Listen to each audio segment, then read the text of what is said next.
Can I talk a little bit about the plot of The Little Mermaid? It feels like there are two inciting incidents. My name is Jean. I'm an author, editor, publishing professional. I help you make your writing better. Buckle up. This is going to be a long one. And keep in mind that Disney is Disney and they are going to be able to get away with things that most of the rest of us are not going to be able to get away with. So we are going to start with a prologue. They have a prologue. The fathoms below and the sailors singing above the ocean, that is absolutely and completely unnecessary to the story. Now you have to keep in mind also that movies, especially up through the 80s, people did not go to see trailers at the movies. Like, that was not this big draw. Like, I know that that's hard for us to understand now because, like, getting there in time to see the trailers attached to the movie is a big deal, but this was not the case in 1989, especially not with a children's movie.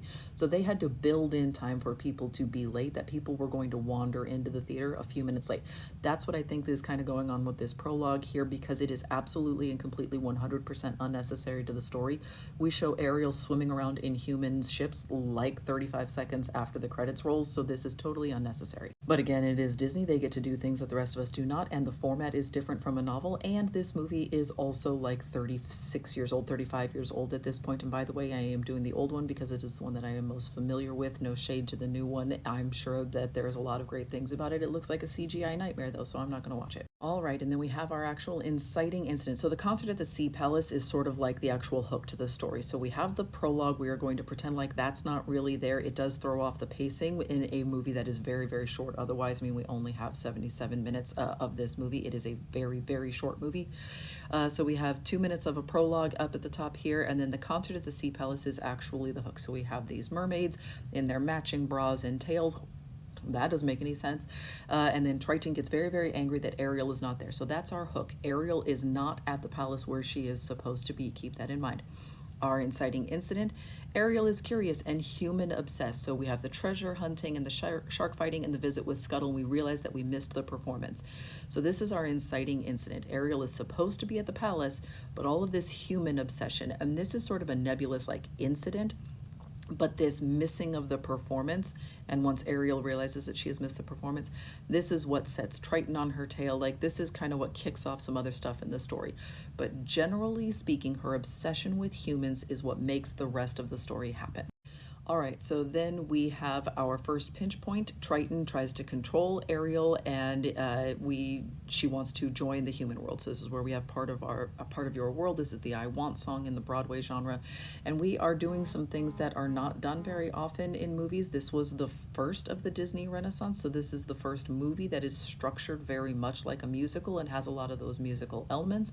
Not that there weren't music or songs in other Disney movies, but this is the first one that is like a musical all the way through. It's a different structure. It's very experimental. It's not usual. Okay, so we know what she wants, and then we have our fun and game section. In here, Ariel rescues a human and decides to take action in order to join his world. And we've got a whole bunch of scenes. Maybe it's easier if I go this direction.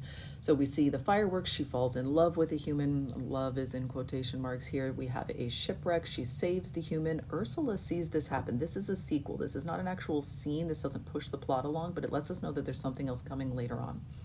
Ariel flits around. She's all Twitter-pated. We get to do Under the Sea. That also does absolutely nothing for the plot, but it is a lot of fun, and people remember that song a lot. But it's just fun. It's just a sequel. It's just a part of the fun and game section. It's just in there.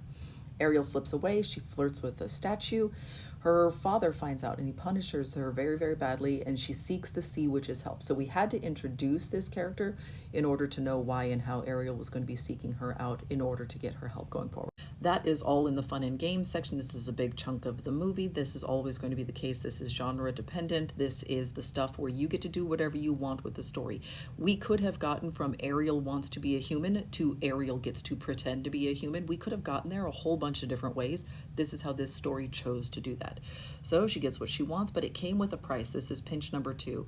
She is impossible. It's going to be impossible for her to be able to keep the thing that she wants. So she makes we get Poor Unfortunate Souls, which is very late for like a villain motivation song. If we are looking at like where this is structurally in the story, this is very, very late, but also highlight of the story.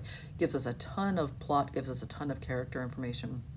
She makes the deal with the devil. Ariel's not going to be able to keep up her side of the bargain, so she gets stranded on the beach without a voice. And then we have hijinks in the palace, and we have Les Poissons, the song where the chef is trying to like cook fish but has to chase a crab around in the kitchen. Also has nothing to do with the plot, but is very, very fun. So that is pinch number two, that she has made a deal that she is not going to be able to keep the thing that she wanted so badly. And so she sort of has resigned herself to like, okay, I've got 3 days. I got to make them count. But if we know like the Hans Christian Andersen version of this story, we know that she doesn't get to keep her, like it doesn't work out for the Little Mermaid. Here we go. Under plot turn, here's where things really go bad. Ursula tampers with the deal and she leaves Ariel with absolutely no options.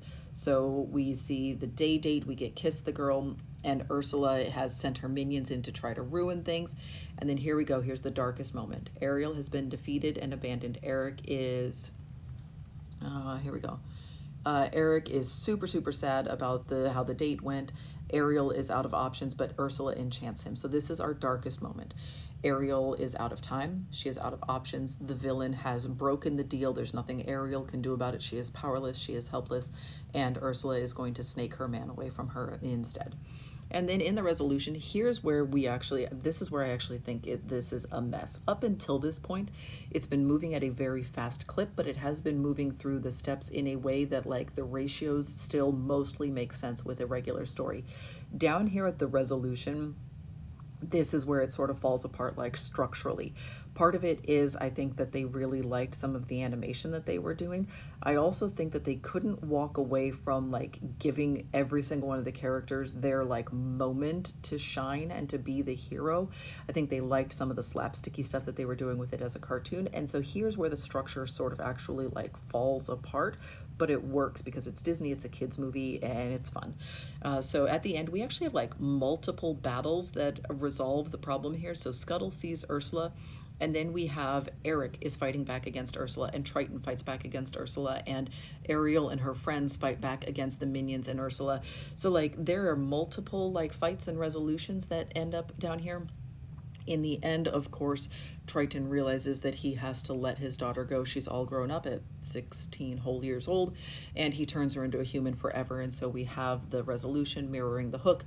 Here, Ariel is supposed to be in the palace, but she's not. And at the end, we realize she's not supposed to be in the palace, so she won't be. So this is an interesting one because I think it is really easy for us to see this story as being, yes, Ariel's story, but I think it is also very largely Triton's story. I think that when Disney executives and when the men who were making these stories and they were trying to make a story about the Little Mermaid, they could not stop themselves from inserting themselves into the story. And so this is very largely Triton's story.